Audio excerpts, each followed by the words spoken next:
Bismillahirrahmanirrahim. Assalamualaikum warahmatullahi wabarakatuh.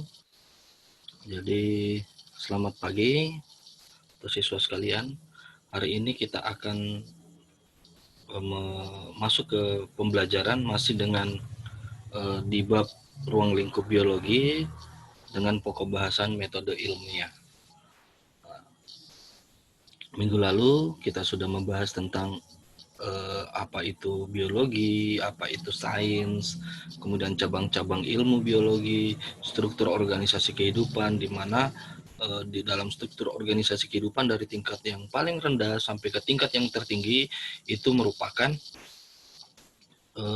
ruang lingkup biologi yang akan kita bahas nantinya sampai di kelas 3. Jadi biologi itu sebenarnya mudah karena kita tidak perlu menghayal, tetapi apa yang ada di sekitar kita, baik itu diri kita sendiri, lingkungan sekitar rumah kita, tumbuhan, hewan yang ada di sekitar kita, disitulah ruang lingkup biologi. Pengembangannya nanti akan masuk ke cabang-cabang ilmu biologi.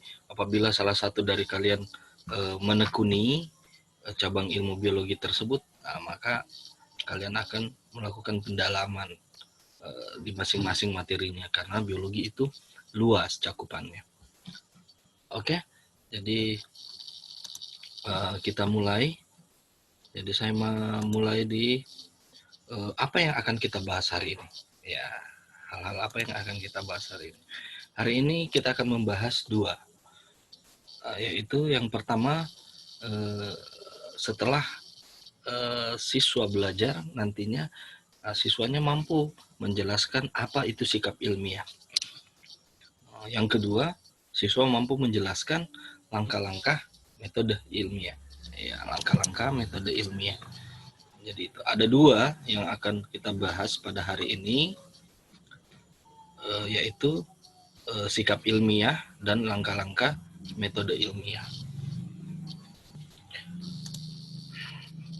Lanjut, ya, metode ilmiah itu apa? Mungkin siswa sekalian masih bertanya-tanya, apa sih itu metode ilmiah?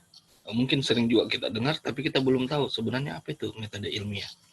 Jadi metode ilmiah itu merupakan cara yang sistematis untuk memecahkan masalah. Jadi suatu cara yang sistematis yang digunakan untuk memecahkan masalah. Sistematis, dia runtun. Ya, runut. Dia sesuai dengan urutan. Dia memiliki urutan, prosedur urutan tertentu. Jadi itu namanya secara sistematis. Itu namanya secara sistematis. Sama misalnya bagi yang muslim, contoh misalnya beribadah, sholat, dia memiliki urutan yang sistematis, mulai dari berniat, gerakan pertama apa, gerakan kedua apa. Itu namanya sistematis, tidak boleh ditukar. Sama kalian misalnya makan mempunyai urutan yang sistematis. Misalnya menyendok makanannya, menyuap masuk ke mulut baru dikunyah. Tidak mungkin dibalik, dikunyah dulu baru disendok. Itu tidak sistematis. Jadi metode ilmiah itu dia merupakan suatu cara yang sistematis yang memiliki urutan prosedur atau urutan langkah-langkah tertentu yang dipergunakan untuk memecahkan masalah. Ya, metode ilmiah itu sering digunakan oleh para ahli dalam melakukan penelitian dan membuat percobaan atau eksperimen untuk menghasilkan penemuan-penemuan baru. Jadi para ahli itu melakukan penelitian percobaan tidak asal-asalan, tetapi menggunakan metode yang sudah diakui oleh dunia yang bisa dipercayai. Seperti sekarang lagi diteliti, lagi diuji coba antivirus atau vaksin dari COVID-19 ya, vaksin corona ini yang lagi merebak sekarang. Itu ditemukan melalui metode ilmiah ya, tidak serta-merta langsung muncul saja vaksinnya begitu saja, tetapi itu melalui cara yang secara sistematis digunakan para ahli, melakukan percobaan, eksperimen, penelitian sehingga menemukan penemuan itu, vaksin itu. Untuk memahami lebih lanjut nanti apa itu metode ilmiah, kita harus dulu tahu ilmiah itu apa. bagaimana kita bisa ilmiah, bagaimana orang bisa melakukan metode ilmiah. Metode ilmiah dilakukan oleh orang yang memiliki sikap ilmiah. Nah, itu dulu. Kalau orang sudah memiliki sikap ilmiah, dia akan bisa melakukan langkah-langkah metode ilmiah itu sendiri. Nah, sikap ilmiah itu apa? Nah, itulah yang akan kita bahas selanjutnya. Sikap ilmiah itu apa?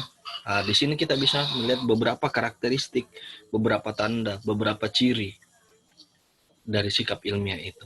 Seorang ilmuwan, seorang peneliti, seorang ilmuwan biologi ataupun peneliti ataupun orang yang mau melakukan eksperimen harus memiliki yang namanya sikap ilmiah.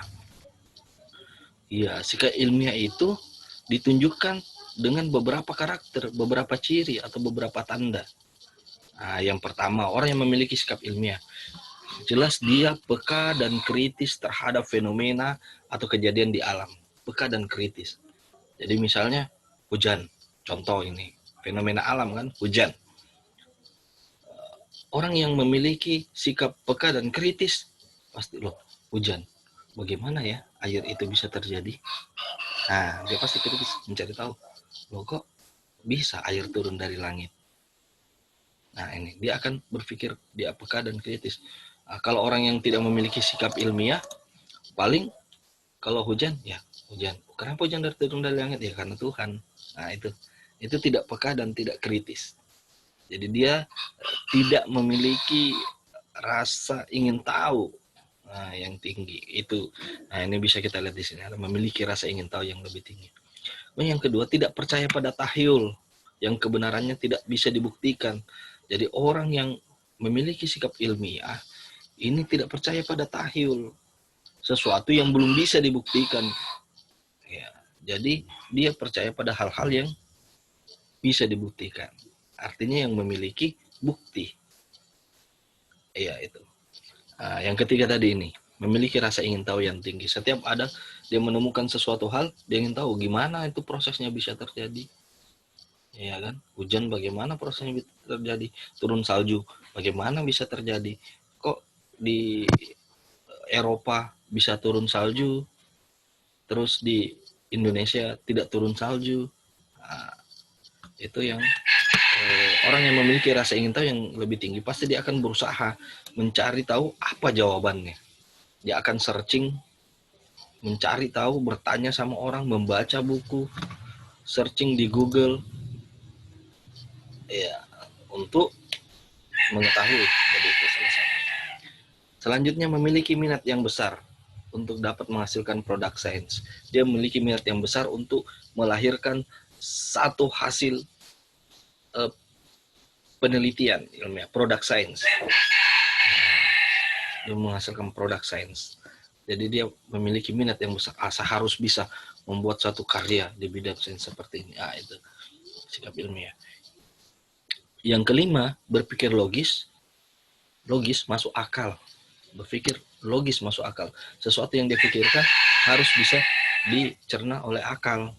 Ya, harus bisa dicerna oleh akal. Terbuka. Nah, dia terbuka, enggak main rahasia-rahasiaan. Nah, dia membuka bahwa dia memiliki pemikiran seperti ini, dia mau meneliti seperti ini, tidak dilakukan secara tertutup, serta mau menerima kritik dan pendapat orang lain. Ingat, kritik dan pendapat orang lain ini dibutuhkan untuk memperbaiki apa yang akan kita lakukan. Nah, itu. Selanjutnya, yang keenam, jujur dan objektif terhadap hasil penelitian yang dilakukan. Jadi jujur dan objektif.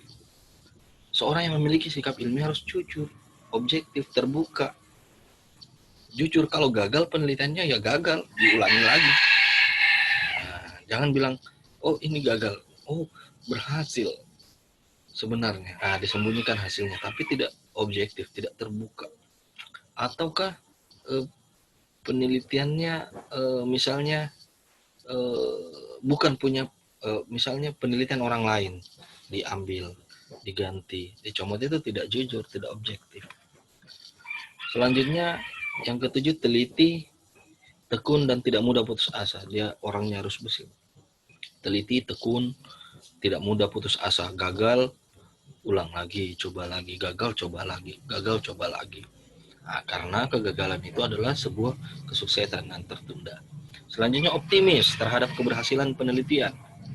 Optimis, saya akan berhasil, harus memiliki sikap optimis, bukan pesimis. Kalau pesimis belum dimulai, kita kan di kampung, masa tidak bisa kayaknya. Siapa ini kita dibandingkan orang lain yang mungkin fasilitasnya bagus di kota dan sebagainya. Itu pesimis. Optimis harus terus optimis bahwa apa yang akan kita lakukan akan berhasil. Ya. Bersikap hormat terhadap peneliti lain ataupun orang lain. Iya, jadi harus hormat, jangan menganggap remeh. Saya ada penelitian, itu gampang, saya juga bisa. Nah, kita harus mengapresiasi, bersikap hormat terhadap peneliti lain. Iya, menghargai. Nah, menghargai hasil penelitian dan penemuan orang lain. Yang poin ke-9 dan 10 ini saling terkait.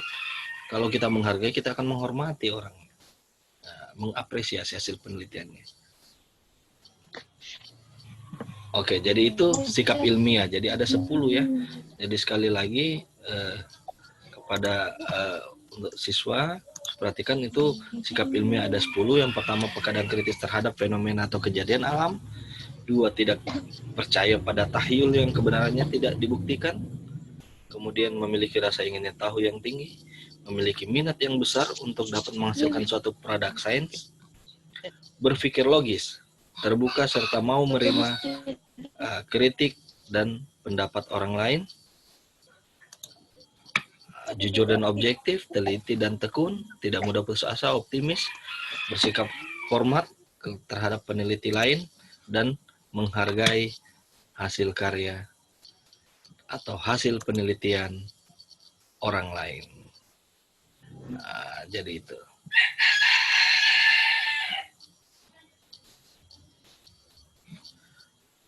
Oke, selanjutnya, setelah kita memahami yang namanya sikap ilmiah, kita harus pahami tahapan-tahapan dari metode ilmiah itu sendiri atau langkah-langkah dari metode ilmiah itu sendiri. Bagaimana kita bisa berlaku tahapan-tahapannya untuk melakukan suatu penelitian. Jadi metode ilmiah itu tidak hanya dilakukan penelitian ilmuwan biologi, bahkan sehari-hari mungkin kalian sebagai siswa sekalian itu melakukan. Mungkin dari SMP biasa disuruh buat makalah, ya, biasa disuruh buat makalah. Makalah itu karya ilmiah yang salah satu bentuk kecil dari sebuah karya ilmiah. Karena di situ ada metode ilmiah, adalah tahapan-tahapan ilmiah yang dilaksanakan. Walaupun belum melakukan eksperimen, tetapi membedah suatu sumber, mengaitkan suatu sumber kepada tujuan dari makalah itu sendiri, apa yang dibahas. Iya. Lihat Ciko, dengar kata suaranya, iya Pak. Oh, iya. Coba makanya kasih turun sih lihat gitu. Oke, saya lanjut. Ini yang saya tampilkan sekarang di layar adalah tahapan-tahapan daripada metode ilmiah. Tahapan-tahapan daripada metode ilmiah. Nah, di sini ada beberapa tahapan yang akan kita bahas. Saya akan jelaskan secara satu persatu.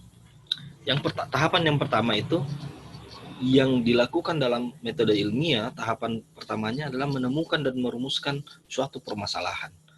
Menemukan dan merumuskan suatu permasalahan. Menemukan dan merumuskan suatu permasalahan. Jadi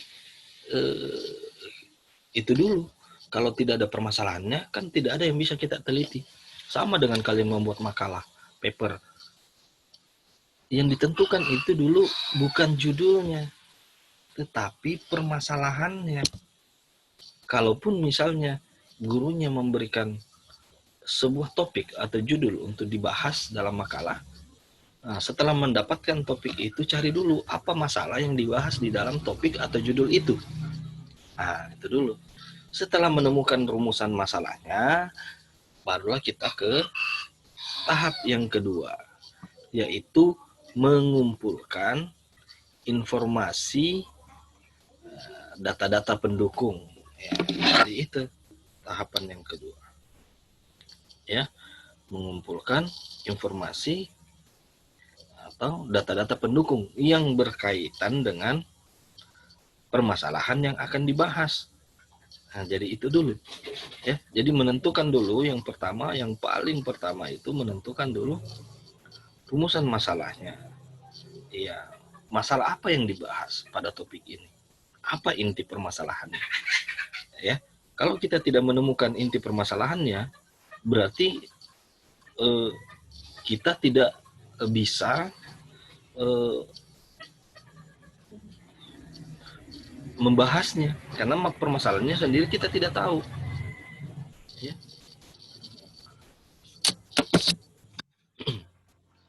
Kemudian yang ketiga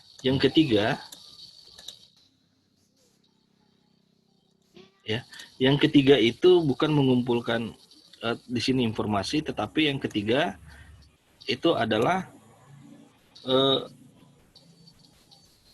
menyusun hipotesis. Itu adalah kesimpulan sementara. Jadi kita membuat kesimpulan sementara. Nah, kenapa harus kita membuat kesimpulan sementara? Agar hasil penelitian nanti kita bisa mencocokkan dengan kesimpulan kesementaranya kita. Kalau cocok, berarti penelitian dianggap berhasil. Ini sebagai ukuran. Kalau tidak cocok, berarti penelitian kita dianggap tidak berhasil. Bagaimana contohnya? Yang paling sederhana, mungkin waktu SMP pernah dikasih tugas sama guru IPA-nya untuk melakukan percobaan kecambah. Ya, kecambah. Itu menggunakan kacang hijau. Mengambil kacang hijau, diletakkan di kapas yang ada 2 wadah, yang satunya dikasih air, yang satunya, atau mungkin bisa ada 3 wadah, atau misalnya ini 2 wadah, yang satu dikasih air, yang satu wadah B tidak dikasih air. Kemudian sama-sama disimpan di tempat yang bisa kena sinar matahari kalau pagi. Iya. Nah, itu. Nah, kemudian setiap hari diamati, disuruh amati. Ya. Nah, amati sampai 1 minggu misalnya. Oke. Atau mungkin sampai 2 minggu. Pasti topiknya, misalnya gurunya memberikan topik, lakukan penelitian ini,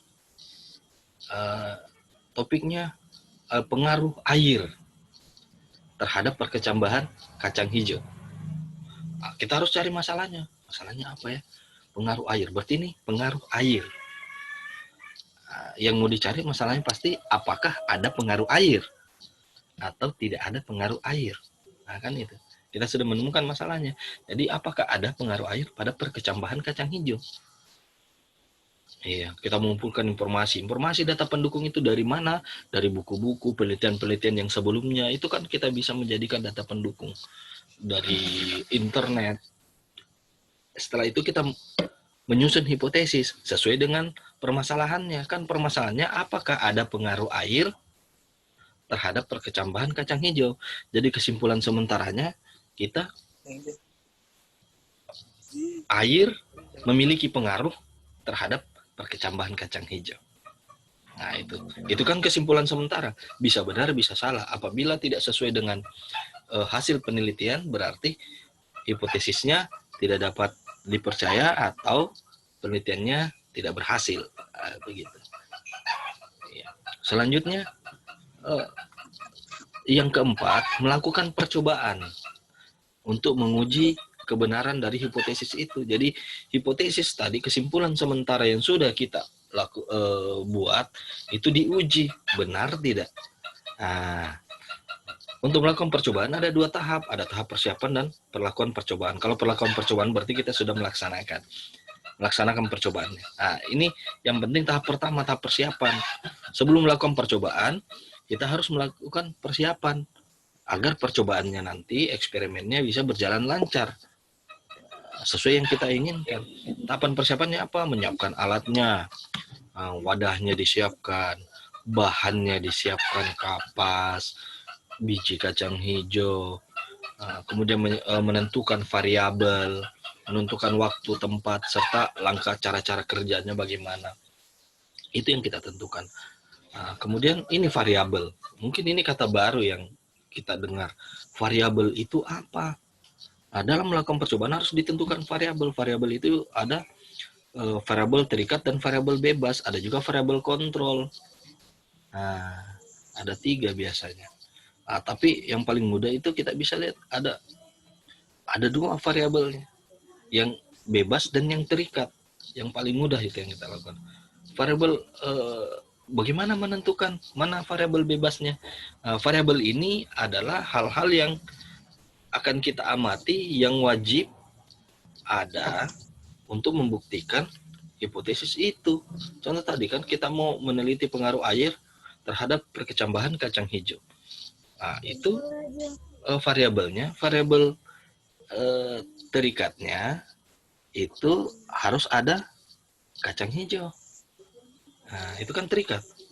Yang diteliti kan kacang hijau. Jadi harus ada kacang hijaunya. Itu harus. Kemudian variabel bebasnya itu air. Jadi karena satu diberikan air, satu tidak diberikan air. Nah, itu contoh variabelnya. Jadi itu yang dinilai. Terus dilakukanlah percobaan. Diamati setiap hari yang mana yang duluan tumbuh, kemudian kalau sudah tumbuh berapa senti tumbuhnya, setiap 2 hari atau setiap hari diukur berapa senti sampai nanti selesai, ya, sampai selesai percobaannya. Setelah percobaan selesai, data-data yang setiap harinya dicatat, oh hari ini sekian senti perubahannya, yang di wadah A, yang di B ini yang tidak dikasih air sekian senti, dan seterusnya, ya, dan seterusnya. Kemudian membuat setelah data-datanya ada, ya diolah. Nah, data-datanya ini diolah. Wah, ini dibandingkan, dibuat laporannya, dibuatkan tabel, dibandingkan, oh ini hari pertama sekian, yang dikasih air sekian, perubahannya seperti ini, yang tidak dikasih air begini perubahannya, dan seterusnya sampai selesai. Setelah diolah, dianalisis datanya, hasil percobaannya, dibuatlah kesimpulan. Apakah kesimpulannya sesuai dengan hipotesis? Kalau sesuai berarti penelitian berhasil. Kalau tidak, penelitian tidak berhasil. Setelah itu ada kesimpulan, dikomunikasikan. Karena kita harus objektif, terbuka. Dikomunikasikan hasil penelitiannya. Nah, cara mengkomunikasikannya bagaimana? Dengan membuat laporan hasil penelitian. Laporan itu, kalau biasanya orang yang kuliah, dilakukan dalam bentuk ada skripsi, ya, yang S2 ada tesis, yang S3 untuk doktor, gelar doktor itu ada disertasi, dan seterusnya. Kalau kita yang untuk kalian yang siswa, yang paling mudah adalah laporannya ada laporan hasil praktikum, atau ada juga biasa makalah. Iya, makalah. Kadang itu makalah, ya. Itu membuat laporannya itu harus tertulis dengan ada kaidah-kaidahnya, ada aturan-aturannya, misalnya harus menggunakan kertas yang ukuran kuarto atau ukuran A4, marginnya, batas atas bawah kiri kanan itu misalnya 4, 4, 3, 3, spasinya harus spasi 2, dan seterusnya. Itu ada. Nah, nanti pada saat nanti Anda dikerahkan atau diberikan tugas oleh gurunya, mata pelajaran apapun, untuk membuat makalah, buatlah sesuai dengan kaidahnya. Untuk itu biasanya juga dipelajari di bahasa Indonesia. Ada kaidah, ada aturan-aturan dalam kaidah-kaidah bahasa Indonesia untuk membuat namanya laporan ilmiah atau karya ilmiah. Nah, seperti itu. Jadi itu tahapan-tahapan dari metode ilmiah. Nah, karena di sini saya membahas tentang laporan hasil penelitian, saya akan memberikan gambaran sedikit tentang urutan, runtun, tampilan dalam laporan hasil penelitian. Apa-apa yang harus ada, dan urutannya kan harus sistematis. Nah, urutannya bagaimana? Urutannya seperti ini. Unsur-unsur dari laporan ilmiah. Nah, itu yang pertama ada judulnya. Biasanya ada namanya sampul, ada namanya halaman judul. Di situ ada judulnya besar, ditulisnya dengan berbentuk kerucut ke bawah. Terus ada abstrak. Abstrak ini apa? Abstrak ini biasanya berisi gambaran umum dari isi laporan kita di situ, gambaran umumnya dari isi laporan kita diringkas-ringkas. Karena dia memiliki batasan karakter, batasan jumlah kata yang boleh dimasukkan. Selanjutnya kata pengantar atau biasa juga disebut prakata. Ini kata pengantar biasa dari si pembuat laporan. Kata-kata pengantarnya biasa di situ mengucapkan terima kasih kepada orang-orang yang membantu penyelesaian laporannya. Terus ada daftar isi. Daftar isi ini berisi urutan isi dari laporannya. Nah, urutan isi laporannya. Biasa juga ada tambahan. Kalau ada tabel, ada daftar tabel, ada gambar. Kalau laporannya mengandung gambar, ada daftar gambar. Selanjutnya pendahuluan. Pendahuluan itu yang berisi latar belakang. Itu biasanya di bab 1. Latar belakang masalah, ya kan, permasalahannya apa, latar belakangnya, permasalahannya, tujuan penelitiannya, dan seterusnya. Selanjutnya di bab selanjutnya ada namanya kerangka teori dan hipotesis. Kerangka teori itu apa? Inilah tadi data-data pendukung yang kita dapat dari buku atau teori-teori yang kita dapatkan dari peneliti sebelumnya itu. Lanjut terus hipotesis, kesimpulan sementara. Terus di bab 3 ada metodologi penelitian. Metodologi penelitian di sini alatnya apa, tadi ya, bahannya apa, kemudian variabelnya, waktu dan tempat penelitiannya, berapa dana yang digunakan. Nah, itu masuk. Selanjutnya pembahasan. Nah, ini bab selanjutnya adalah bab pembahasan. Jadi disitulah dibahas data-data hasil penelitian itu, dibahaslah di situ di dalam bab pembahasan itu, hasil dan pembahasan. Jadi situ hasilnya digambarkan, oh hasilnya gini loh tadi penelitian saya. Hari pertama gini, hari kedua begini, hari ketiga begini. Dibahaslah, oh alasannya ini. Berdasarkan teori-teori yang sudah ada sebelumnya yang kita temukan tadi di kerangka teori. Selanjutnya kesimpulan dan saran. Nah, setelah dibahas, kita membuat kesimpulan hasil penelitian kita. Terus saran-saran ini ya kita memberikan saran-saran kepada orang-orang yang kemungkinan yang berpotensi akan membaca dari hasil laporan kita, dan juga kita meminta saran untuk penelitian selanjutnya, untuk perbaikan penelitian yang sudah kita laksanakan. Dan yang terakhir adalah daftar pustaka. Daftar pustaka ini berisi buku-buku atau judul-judul buku yang kita gunakan sebagai landasan teori, kerangka teori dari penelitian kita. Jadi buku-buku semua, kalaupun sumber misalnya bagaimana Pak kalau saya ambil di internet, iya kita masukkan siapa penulisnya, websitenya, tanggal berapa kita masuk di websitenya dan sebagainya. Nah, itu. Oke, jadi siswa sekalian, itu adalah unsur-unsur dari sebuah laporan ilmiah. Kalau untuk makalah, biasanya kalau untuk makalah itu tidak ada abstraknya, biasanya tidak ada abstraknya, lebih agak dipermudah. Tidak ada abstraknya, yang tidak ada ini kerangka teori, metodologi penelitian tidak ada, karena kita tidak melakukan penelitian kalau membuat makalah. Kita hanya membedah sebuah teori yang ada. Jadi biasanya langsung pendahuluan, kemudian langsung ke pembahasan, hasil dan pembahasan, terus kesimpulan dan saran daftar pustaka. Jadi gitu ya. Jadi itu unsur-unsur laporan ilmiah. Oke, siswa sekalian, jadi itu ya dari saya.